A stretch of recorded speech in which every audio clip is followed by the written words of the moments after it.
Thank you so much, Kelvin. Wow, what a glorious introduction. I hope I'm deserving of that accolade.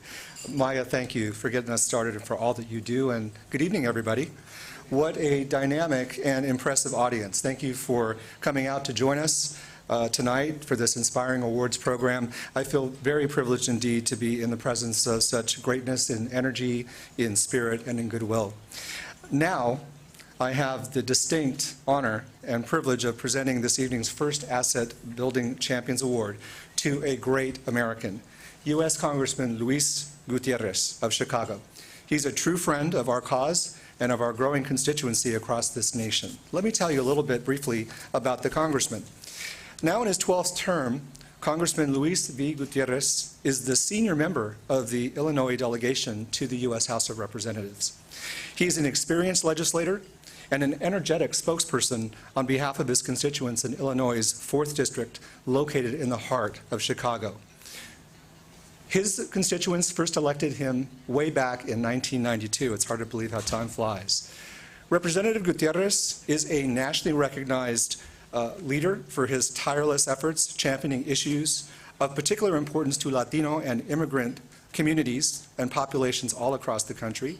He has been at the center of every major legislative debate on immigration reform and immigration issues for now more than a dozen years. Until recently, I want to remind you, Representative Gutierrez was also a long-standing leading member of the House Financial Services Committee, where he worked on our behalf in the constituencies that we represent to build economic stability for vulnerable families, help homeowners facing foreclosure, protect consumers, and strengthen regulations so that the assets of taxpayers are protected.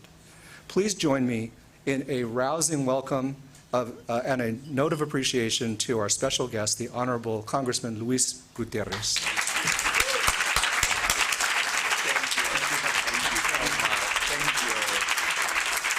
Thank you so much. Here's the one thing that has changed in 23 years. I need to wear glasses. I didn't when I got here in '92. I want to thank, number one, thank you, Senor Ramos. Thank you for the very kind, warm introduction, and thank you all for having me here this meeting.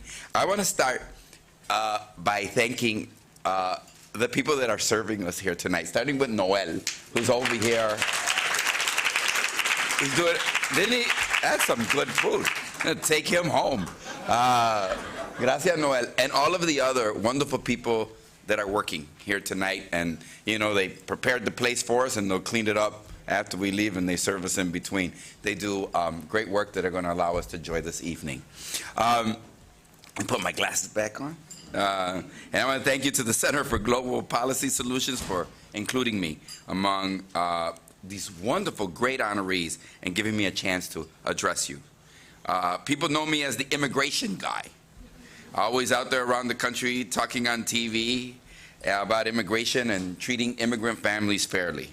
They know I work on other things which you have to as a member of Congress, like affordable housing and reducing gun violence and defending the middle class and protecting the safety net for America's working people and middle class families. And occasionally we have fun with serious issues that we raise, like when I introduced a bill calling on the Secretary of the Treasury to put a woman on a $20 bill so that we can put our money where our mouth is when it comes to opportunity and equal pay. They always say the almighty dollar speaks with a loud voice around the world, and I want to make sure that it has a woman's voice. My bill calls on the Secretary of Treasury to convene a panel to get that done. But there's a wonderful group of people that I took the idea from. Actually, I have one young, talented woman in my office, and she said, "Boss, I saw this on the internet." And I said, "Draft a bill, put it together. 20 on 20. You can look them up on the internet. They've got this wonderful survey going on." So it's like many things, it's not originally the congressman's idea, but it's one that I wholly adopt.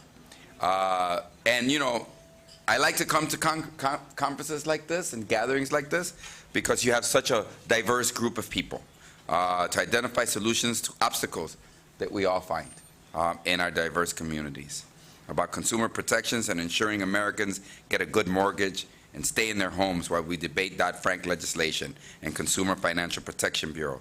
That is a conversation about fairness and standing up for regular people who do not have enough people standing up for them in Washington and around the country, and I want to thank you. When I talk about fighting for higher minimum wage in Chicago, and we got it up, we're going to get it up to $12. It's a beginning. We're not quite up to Seattle's $15. A lot of people ask me, oh, the minimum wage, are raising it. You know what I like to say? I like to say, you know, you have 435 members of Congress and 100 senators, right? And so we set our salaries at $174. And when you think about it, the minimum wage, right, is a month, 1 month salary for they expect someone to live a whole year on what a member of Congress earns in 1 month. I think there's something wrong between and disconnected between this. And look, and I'm not here to, you know, say they're not worth it. There are wonderful men and women of talent. The only thing is, how do you look at somebody else's worth when you have so much and say, no, we can't do any more? And for our immigrant community. And so I have some prepared remarks, but I just thought, given the introduction that we have, I'm going to share. Look, I started in the Chicago City Council in 1986. And I started in the Chicago City Council in 1986 because there is a congressman named Harold Washington who was elected mayor of the city of Chicago in 1983. And he gave this young man, really young, an opportunity. He gave me an opportunity. When Latinos sued the city of Chicago, they came up and the trial was coming up, you know, and lawyers were getting ready to go before the federal court to make the arguments. The reporters went up to the mayor, Mayor Washington, and said, oh, Your Honor, Mr. Mayor, you know, city of Chicago is being sued for discrimination against Latinos in redistricting. And so how do you feel? What's the city's defense going to be? He says, we don't have a defense. We're guilty as charged. That's the kind of remarkable man that he was, and that I had the opportunity to begin in politics. That's what Chicago, remember when he won the Democratic nomination and all the, you know, Dan Rostenkowski and all the big Democratic wigs in Chicago went with the Republican nominee, and then they said it wasn't about race. Sorry, I don't want and then they had the theme, before it's too late. Not for better housing, vote for me for better housing. For better schools, safer. No, before it's too late, vote for me. I think we all understood that message very, very clearly in the city of Chicago. So that's where I come from. That's the city. And my first challenge in the Chicago City Council, 1986, I remember I was so full of myself. I got to the Chicago City Council and a reporter came up to me and says, oh, you have the human rights. No, you have the gay rights ordinance. They didn't call it the human rights ordinance yet. They called it the human rights ordinance because my friends in the LGBT community learned that maybe if you change the wording a little bit, you get a few more votes and you get it passed and you get a little social justice out of it at the same time. So, and he said, and I just kind of reacted, right? You know, there weren't handlers and posters and people to tell you what you should say, so you spoke from your heart. And I said, well, I'm going to vote for that. And he says, well, when you go to church on Sunday, the priest and, you know, the cardinals called on, the cardinal of the city of Chicago had called on all the priests, and I'm Catholic. And I said, oh my God, I didn't know it was that serious. I really didn't. And I got together with my friends in the LGBT community back then, and we sorted it out. And I just want to tell you, 18 of the 50 of us voted for it. And it failed. But all 18 that voted for it got reelected 3 months later. I mean, it's interesting that everybody that voted for it got reelected, and moreover, it passed 2 years later. So you see the kind of work, and I just want to end with this quick story. So my mom and dad, a lot of people ask me about my work on immigration. And so as I've been traveling around the country, I just came from Yakima, Washington, and I was out in Portland, and then I went to a migrant camp this past Sunday, workers camp. They're getting ready to go start picking cherries. And I traveled in the week before. I was in Albuquerque and Tucson. I travel a lot to places where there are people fighting in our immigrant community.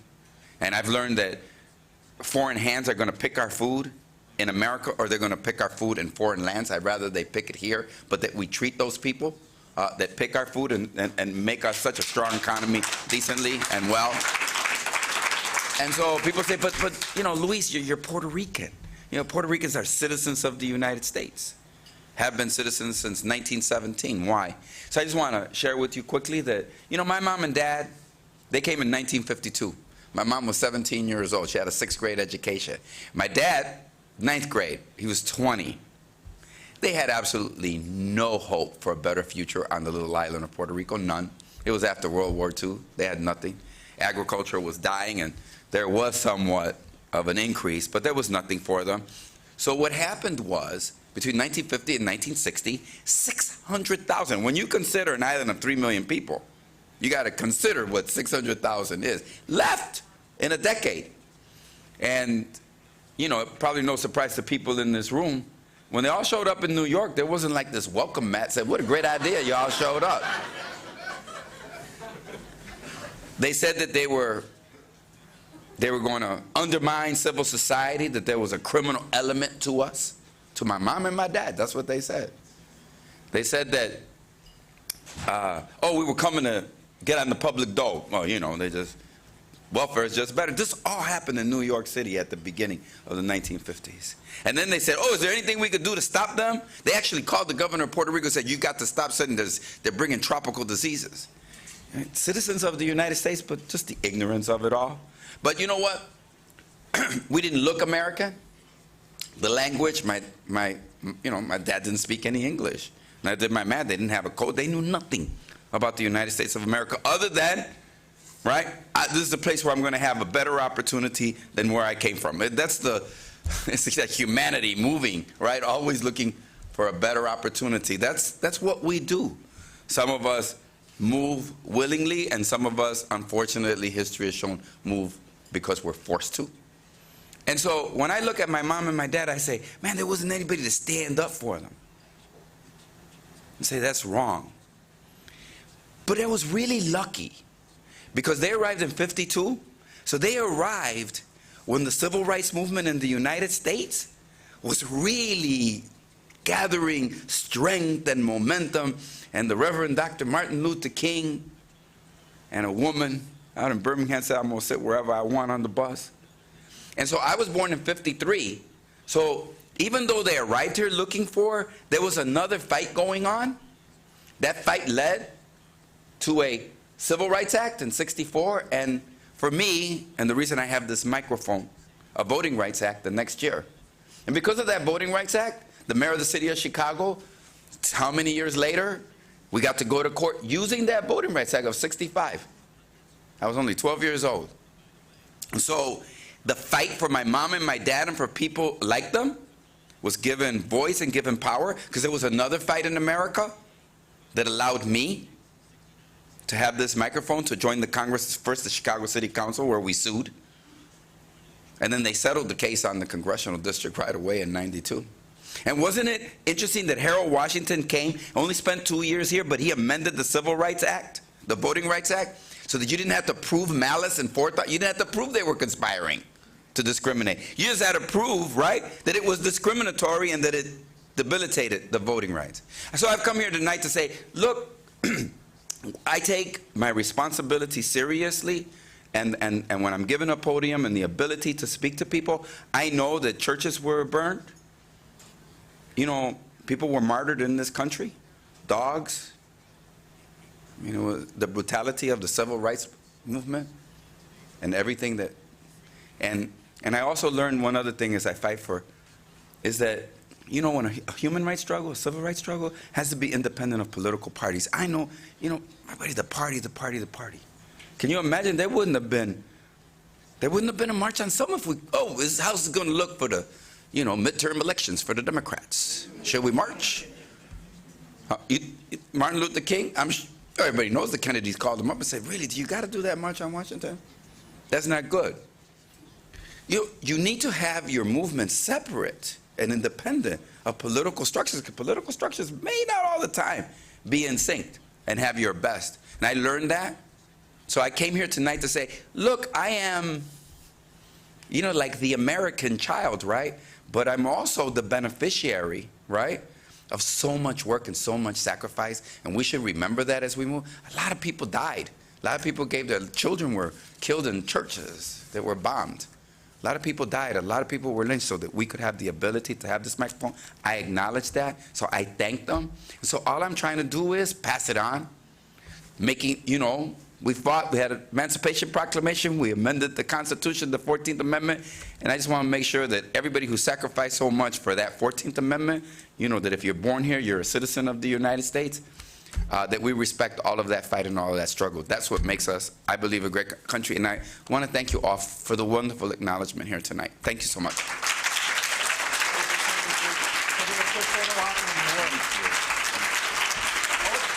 So we got a little photo opportunity and an award for the Congressman.